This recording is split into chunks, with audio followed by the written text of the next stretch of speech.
하루간 경제 뉴스를 종합하는 시간 경제운입니다. 부실 시공으로 건물이 무너진 건설사들. 사고 이후 결국 주가도 무너져 내렸습니다. 설상가상으로 건설 경기까지 좋지 못한 상황이어서 주가가 언제 회복될지는 미지수인데요. 관련 내용부터 홍 기자의 뉴스 포인트에서 만나봅니다. 뉴스 포인트는 홍경표 기자와 함께합니다. 안녕하십니까? 안녕하세요. 건설사들이 계속 부설수에 오르고 있습니다. 각종 악재들이 터진 이후에 건설주들도 영향을 피해갈 수 없었을 것 같은데 이 전반적인 주식시장 분위기부터 설명해 주시죠. 어제 GS건설의 철근 누락 사태, 이른바 순살자의 사태로 인해서 10개월 영업정지 소식을 전해드렸잖아요. 이 때문에 이제 건설사들에 닥친 잇따른 악재로 이제 주가가 큰 폭으로 하락을 했고요. 기업 가치도 바닥을 치고 있다. 이런 소식입니다. 이 건설사들의 시가총액 합산 총액은 약 114조 원인데요. 이는 2020년 4월 1일 이후 가장 적습니다. 이 한때 28조 원까지 치솟았던 2021년 6월과 비교하면 반토막이 났죠. 고작가 2년 만에 시가총액의 절반 수준이 된 거죠. 또 지하주차장 붕괴 사고가 일어나기 직전인 그 지난 4월 말 시총 15조 7천억 원과 비교해서는 약 1조 7천억 원이 증발을 했습니다. 영업정지는 이제 GS건설이 맞은 건데 다른 건설사들도 같이 주가가 내려간 겁니까? 이게 붕괴 사고 주체인 GS건설뿐만 아니라 이제 건설업계 맏형인 현대건설도 주가가 하락을 했고요. 붕괴 사고를 먼저 냈던 HDC 현대산업개발도 주가가 하락을 했습니다. 5월 이후에 코스피 건설업종에 포함된 38개 종목 중에서 33개 종목의 주가가 하락을 해서 사실상 업종 전체가 GS건설 사고 후유증을 겪었다. 이렇게 보시면 될 것 같습니다. 이 GS건설 사고가 결국 나비 효과를 일으켰다. 이렇게 봐도 되는 거겠죠? 그래서 이게 GS건설에서 사고가 나자 자이로 유명한 대형 건설사인 GS건설에서 이제 사고를 쳤는데 다른 건설사도 괜찮을지 이런 걱정이 커졌고요. 전반적으로 건설 업종에 대한 투자 심리를 끌어내렸다는 평가가 나오고 있습니다. 이 GS건설은 사고가 발생한 아파트에 대한 전면 재시공 결정에 따라 5,500억 원 손실을 반영을 했잖아요. 이 GS건설 현장에 대한 전수조사에도 나섰고요. 이 부실공사가 GS건설 회사 개별 이슈가 아니라 업종 전체에 관한 문제였다면 다른 건설사들도 무사할 수가 없겠죠. 그러니까 다른 건설사에서도 부실 시공이 만약 드러난다고 하면 돈을 들여서 재시공을 하는 거는 뭐 당연한 걸 겁니다. 그런데 이제 회사 주가만 놓고 보면 악재로 작용했다라고 볼 수는 있는 건데 사고도 사고지만 현재 부동산 경기 자체도 그렇게 좋은 상황은 아니죠? 그렇죠. 이제 지난해 하반기에 부동산 PF로 인한 돈맥경화 현상이 발생을 했잖아요. 이게 진짜 PF에 잘못 걸려가지고 건설사들이 망할 수도 있다. 이런 우려가 증폭이 되니까 이 또한 주가에 악영향을 끼쳤고요. 롯데건설 같은 경우는 이제 상장사는 아니지만 이제 PF 문제가 터지면서 이제 모회사인 롯데케미칼로부터 자금 수여를 받아서 가까스로 위기를 모면하기도 했습니다. 그리고 중국을 보시면 알겠지만 이게 부동산 위기가 끝날 때까지 끝난 게 아니거든요. PF 위기가 아직도 우리나라에서 완전히 지나가지 않았고 정부도 예의주시하고 있는 상황에서 앞으로 건설사들도 좀 지켜봐야 될 것 같습니다. 그렇다면 이제 앞으로 건설사들 주가 흐름 이거 어떻게 봐야 됩니까? 일단은 그 GS건설 조사 결과와 이제 국토부의 처분이 나왔기 때문에 불확실성 해소 측면에서는 단기적으로 봤을 때는 주가에 긍정적인 영향을 볼 것이다. 뭐 이런 시각이 있고요. 실제로 GS건설 주가도 살짝 반등했습니다. 이제 국토교통부가 발표를 하기를 GS건설이 공사 중인 이제 현장 83곳에 대해서는 콘크리트 강도가 기준치를 충족을 했고 철근 누락도 없는 것으로 확인을 했고요. 그리고 이제 주택 경기가 서울과 수도권 중심으로 조금 살아나고 있지 않습니까? 이게 건설사들한테는 또 호재죠. 그러면 지금 가격이 좀 바닥이라고 봐도 되는 겁니까? 그런데 아직까지 건설사들이 쉽지 않다. 뭐 이런 분석도 나오는데요. 뭐 아직은 건설 경기가 완전히 턴어라운드한 건 좀 지켜봐야 된다. 그래서 이제 PF 우려도 마무리되지 않아서 이제 건설사들의 상황을 좀 더 봐야 된다. 이런 분석도 나옵니다. 알겠습니다. 다음 뉴스 보겠습니다. 내년도 정부 예산안이 발표됐죠? 이제 정부가 이제 내년 예산을 이제 657조 원에 달하는 예산을 발표를 했죠. 이제 내년 정부의 가계부를 미리 들여다볼 수 있는 기회입니다. 이게 일단 최근 경기도 워낙 어렵다 보니까 세금도 걷기가 힘든데요. 올해 역대급 세수 펑크로 평가받기도 했습니다. 이 때문에 정부가 최대한 지출을 줄였음에도 이제 내년 적자 부채 발행량이 81조 8천억 원에 달할 것으로 좀 전망이 되고 있어요. 이제 쓸 때는 많은데 들어올 메꿔올 품목은 적어서 부채를 발행해서 메꿔야 하는 거죠. 이에 국가 채무는 약 1,200조 원까지 늘어나게 됩니다. 이게 정부는 제로 베이스에서 23조 원 지출 구조 조정에 나섰고요. 지출을 최소화하고 효율화했다고 이제 건전 재정을 강조하기도 했습니다. 그 정부 예산 어디에 쓰이는지도 중요할 텐데 네. 주로 어디에 쓰이게 되는 겁니까? 이게 그 국가 재무를 이제 총체적으로 관리하는 추경호 기획재정부 장관은 이제 국민 안전과 재난 안전 문제, 민생 문제, 국가 미래 등을 위해서 재정 지출이 필요하다고 얘기를 했고요. 네. 또 이제 대규모 구조 조정을 통해서 확보한 예산을 저소득층, 노인, 장애인, 다문화 가정 등 이른바 약자를 대상으로 하는 복지를 강화하는 데 쓴다고 했습니다. 네. 일반적으로 보수 정권이 하기 힘든 약자 복지에 파격적으로 많은 예산을 넣었다고도 했고요. 이 보건과 복지, 고용 분야의 예산 증가율은 총 지출 증가율을 크게 넘어서는 7.5%가 됐고요. 그리고 보건복지부 예산은 112조 2천억 원으로 역대 최다였습니다. 네, 이제 보면 복지 예산이 제일 많고 네. 그 외에 또 어디에 쓰이는 겁니까?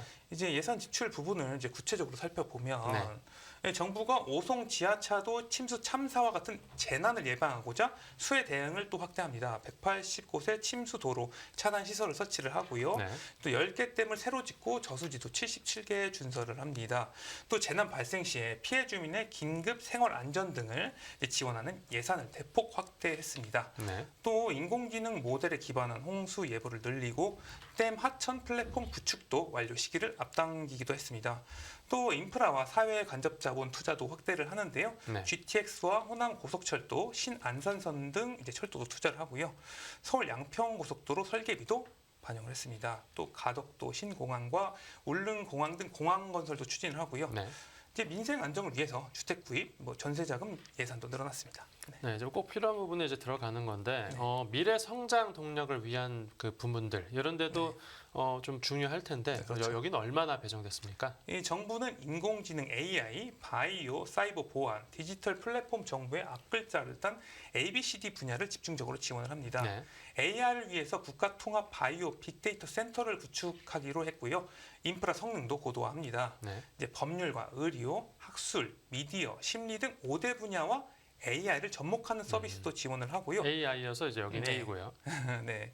바이오 같은 경우는 B죠. 네. 네. 신약과 줄기세포 등 원천 기술 개발을 지원하고 네. 사이버 보안 펀드를 구성하고 민간이 공공 데이터를 활용해서 창의적 서비스를 개발할 수 있는 시스템도 구축을 합니다. 네네. 또 AI와 양자 등 이게 신기술이잖아요. 이 차세대 혁신 기술에 대한 R&D 투자도 늘리고요. 네. 이 같은 정부 지원으로 세계 최고 기술을 확보하고 글로벌 산업 생태계를 주도할 계획입니다. 그 기업에 대한 어떤 직접적인 지원도 있겠죠? 또 이제 원전과 방산, 플랜트 등이 이제 해외에서 상당히 잘 나가잖아요. 네.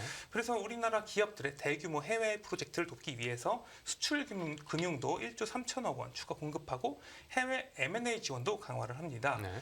또 국제 사회에서 책무를 또 다해야 되지 않습니까? 그래서 이제 우크라이나 지원도 5배 늘린 이제 5,200억 원으로 설정을 했습니다. 또 정부는 살기 좋은 지방 시대를 목표로 지방 균형 발전에 적극적으로 나서고요. 3천억 원 규모의 지역 활성화 펀드도 꾸려서 투자 유치에 나섰습니다. 이제 지역 경제에 파급 효과가 큰 이제 초대형 사업을 또 진행할 예정인데 네. 스마트팜과 에너지 융복합 클러스터, 복합 관광 리조트 등이 진행될 것으로 보입니다. 네, 이제 지금 내년도 예산안 소식 들어봤고 다음 뉴스 보겠습니다. 유럽판 인플레이션 네. 감축법이 온다. 무슨 내용입니까? 이게 미국의 인플레이션 감축법 IRA로 인해서 과거 우리나라 자동차 기업 현대차 그룹이 상당히 피해를 봤다 이런 이야기가 나왔었잖아요. 네. 그런데 IRA가 북미 지역에서 최종 조립된 전기차에만 보조금을 지급하니까 현대차가 압박을 받기도 했습니다. 정부와 현대차의 노력 등으로 상업용 차량의 경우는 보조금 수혜 대상에 포함이 됐지만요. 현대차가 미국 시장에서 선전을 하고 있지만 네. 이 보조금 때문에 수익성이 떨어지는 것을 피할 수는 없죠. 그런데 이제 유럽에서도 유사한 법이 도입될 것으로 예고가 돼서 이제 한국 자동차 업체에 비상이 걸렸습니다. 유럽 구체적으로 뭐 어느 나라에서 그런 겁니까? 이게 일명 프랑스판 IRA라고 불리는데요. 네. 이게 뭐냐면 프랑스 정부가 앞서 올해 5월 녹색 산업 법안의 일환으로 예고한 전기차 보조금 차등 지급 개편안입니다. 이게 초안에 따르면 보조금에 해상 운송을 비롯한 생산 전 공정에서 발생하는 탄소 배출량을 반영하게 돼 있어요. 네. 일명 환경 점수라는 걸 이렇게 매겨가지고 보조금이 지급되는데 이게 일정 점수에 미달을 하면 보조금 지급 대상에서 아예 제외가 됩니다. 네. 그러니까 내년 1월부터 6개월간 이제 유예 기간을 거쳐서 본격 실행이 될 예정이고요. 그런데 이 법이 우리나라에 불리한 이유가 뭡니까? 이게 우리나라와 유럽 거리가 상당히 되잖아요. 그렇죠. 그런데 지금 탄소 배출량을 생산부터 이동까지 다 반영을 하면 그만큼 친환경 비용도 상당히 많이 들고요. 이 배로도 이동해야 되는데 해상 운송 과정에서 탄소 배출도 계산을 해서 이를 다 줄이기에는 비용이 너무 많이 들어가지 않습니까? 그러다 보니까 이제 가격 경쟁률도 떨어지고요. 네. 이 때문에 이제 유럽의 이 거리가 멀수록 보조금 지급 판단 시에 현격하게 불리하게 이게 설계가 됐다. 이렇게 업계는 보고 있습니다. 네, 당연히 뭐 수입 수출을 하려면 해상 운송을 할 수밖에 없는 그렇죠. 건데, 그러니까 사실상 자국 산업을 보호하겠다는 차원으로 봐야겠죠. 이게 미국의 IRA에 맞선 유럽의 대응이다. 이제 유럽에서 생산한 전기차의 혜택을 주기 위한 이제 보호무역주의 성격이 상당히 강하다. 이렇게 보고 있는데요. 네. 또 이게 문제가 프랑스뿐만 아니라 다른 EU 국가까지 번지게 되면 상당히 좀 파장이 커질 수 있다. 이런 우려가 우리나라 산업계에서 나오고 있거든요. 네. 그래서 이제 업계에서는 아까 이제 보호무역주의 성격이 강하다고 하면 사실상 FTA 위반 성격이 좀 있다 이렇게 자유무역협정 위반 소지 주장을 하고 있거든요. 당연히 뭐 위반 소지가 있겠죠. 그래서 무역협회 등은 이 같은 규제에 대해서 이제 우려의 목소리를 계속 내고 있어요. 네. 그래서 아까 말씀드렸던 해상운송, 탄소 배출 이런 거는 좀 너무 심하잖아요. 그래서 조항을 삭제해서 균형을 좀 맞춰달라 이렇게 좀 주장을 하기도 했는데 네. 앞으로 이 프랑스판 IRA가 어떻게 확정될지도 좀 지켜봐야 될 것 같습니다. 네, 이제 새로운 소식 들어오면 좀 후속 보도해 주시고 네. 다음 뉴스는 기업 관련 소식인데 이건 직접 전해 주시죠. 네, 그 LG 화학이 이제 친환경 신사업 전환에 박차를 가하고 있다 이런 소식입니다. 네, LG 화학 같은 경우는 이름부터가 화학 회사잖아요. 그렇죠. 네, 아직도 플라스틱으로 대표되는 석유 화학 분야가 그 회사의 상당 부분을 차지하고 있습니다. 네, 이 LG 화학이 과거의 비주력 사업은 이제 정리를 하고 이제 미래 사업에 아낌없는 투자를 늘려서 선택과 집중을 하고 있다는 게 포인트고요. 네, 선택과 집중, 그러니까 어떤 걸 선택해서 집중하고 있는 겁니까? 이게 지금 3대 신성장 동력을 선정을 했어요. LG 화학이. 네, 이게 살펴보면 친환경 소재와 전지 소재, 혁신 신약이 3대 동력으로 이제 꼽히고요. 네, 여기에 10조 원을 투자하겠다고 밝혔습니다. 그 이후에 이제 기회가 될 때마다 진짜 어떻게 하고 있는지 이런 걸 업데이트해서 발표를 하고 있거든요. 올해 5월 같은 경우는 지난해 21% 수준이었던 이 3대 성장 동력 매출을 2030년 57%까지 늘리겠다는 목표를 새로 제시했습니다. 네. 최근에는 이 청주 공장에 1,250억 원을 투자해서 역삼투막 생산 설비를 증설하겠다 이렇게 발표도 했습니다. 역삼투막 생산 설비 어떤 겁니까? 이 설비를 통해서 이제 바닷물을 담수로 바꾸거나 산업 용수를 이제 제조를 하고요.